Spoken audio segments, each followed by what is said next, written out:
We also teach a lot of natural medicines. Okay. Mullein. Okay. It's that corn stalk looking plant that grows all over the sides of the highway. It's literally everywhere. That is going to be one of the best expositories you're ever going to have. If your lungs are all and you're coughing and hacking all that stuff up, get yourself some mullein tea.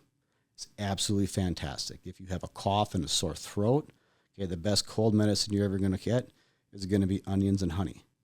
You chop up that onion, you cover it in honey, you put it on the stove, and you heat it up real slow. You don't want to heat it fast, heat it up real slow.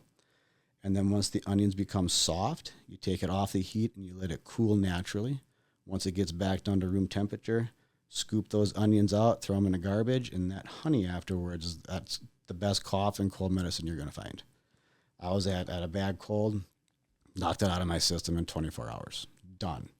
Obviously, I gave it to my wife, who is stubborn, love her to death, stubborn, but refused to take that medicine. Yes, sweetheart, I love you lots. If you're listening, just don't give her the link. But she's still there. She a week and a half, and she still has it. So this stuff does work. Something called prickly lettuce. Prickly lettuce is you chop that up, and you can make a tincture out of that. You take all those pieces, chop them into a mason jar, and you use 80 proof grain alcohol or higher.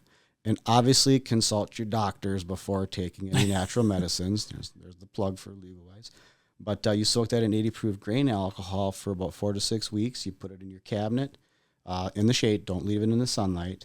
And after 4 to 6 weeks, you take that out, you strain it all out. But that's going to make a pain medication and a sedative that's the equivalent of opium. I mean, it's some potent stuff.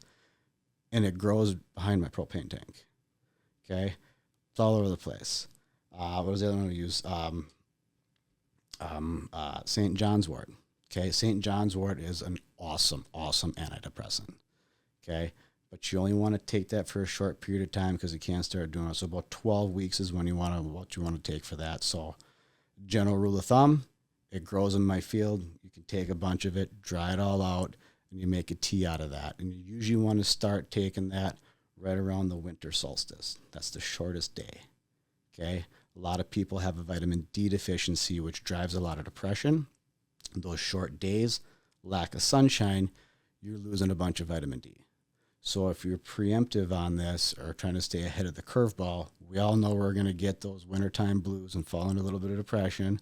So you start taking that at the winter solstice.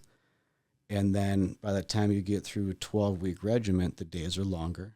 It's a little bit warmer. You can start getting back outside and you start feeling better. So there's a lot of those natural medicines and stuff that we like to teach as well. I mean, parsley is absolutely tremendous for your digestive system. And obviously we're still learning a lot on that as well. Okay. Turkey tail mushrooms. Turkey tail mushrooms are actually a anti-cancerous. And actually, if you lived in Japan and you got diagnosed with cancer, that's like their first line of defense to fight cancer is they give you turkey tail mushroom supplements. They grow on the logs in my backyard.